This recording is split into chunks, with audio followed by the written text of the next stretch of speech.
മലപ്പുറം തിരുനാവായ രാങ്ങാട്ടൂർ ജുമാ മസ്ജിദിൽ നിസ്കാരത്തിനിടെ യുവാവിന്റെ mobile phone മോഷണം പോയി. തിങ്കളാഴ്ച വൈകിട്ടാണ് സംഭവം. പ്രതിക്കായി തിരച്ചിൽ തുടരുന്നു എന്ന് പോലീസ് പറയുന്നുണ്ട്. കൂടുതൽ വിവരങ്ങൾ നൽകാൻ യൂനുസ് അഹമ്മദുണ്ട്.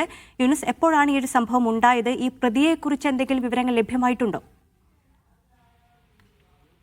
നൈനു, തിങ്കളാഴ്ച ഉച്ചയ്ക്ക് ശേഷം അസർ നമസ്കാരത്തിനാണ് ഈ ഒരു സംഭവം നടക്കുന്നത്. മലപ്പുറം തിരുനാവായ രാങ്ങാട്ടൂർ ജുമാ മസ്ജിദിലാണ് ഈ നിസ്കാരത്തിനിടെ ഈ യുവാവിന്റെ ഫോൺ നഷ്ടപ്പെടുന്നത്, മോഷണം പോകുന്നത്. അതിന്റെ CCTV ദൃശ്യങ്ങളാണ് ഇപ്പോൾ പുറത്തു വരുന്നത്. ആ ദൃശ്യങ്ങളിൽ നിന്ന് വ്യക്തമാണ് ഒരാൾ പള്ളിയിലേക്ക് വരുന്നു, പള്ളിയുടെ അകത്തേക്ക് കയറുന്നു, തുടർന്ന് അവിടെ നമസ്കാരം ആരംഭിക്കുന്നു. അവിടെ അങ്ങോട്ടും ഇങ്ങോട്ടും നടന്നതിന് ശേഷം ആ ജനാലയിൽ ഉണ്ടായിരുന്ന മൊബൈൽ ഫോൺ എടുത്ത് ഇയാൾ പുറത്തേക്ക് പോകുന്നു. ഇതാണ് ഇപ്പോൾ ദൃശ്യങ്ങളിലുള്ളത്.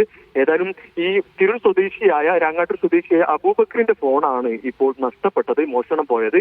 ഇപ്പോൾ ഇയാൾ തിരൂർ പോലീസിന് പരാതി നൽകിയിട്ടുണ്ട്. പോലീസ് ഇപ്പോൾ കേസെടുത്ത് അന്വേഷണം ആരംഭിച്ചിട്ടുണ്ട്. CCTV ദൃശ്യങ്ങൾ ഉൾപ്പെടെ പരിശോധിച്ച് പ്രതിയെ ഉടൻ കണ്ടെത്താനാകുമെന്ന് തന്നെയാണ് പോലീസ് വ്യക്തമാക്കുന്നത്. നൈനു.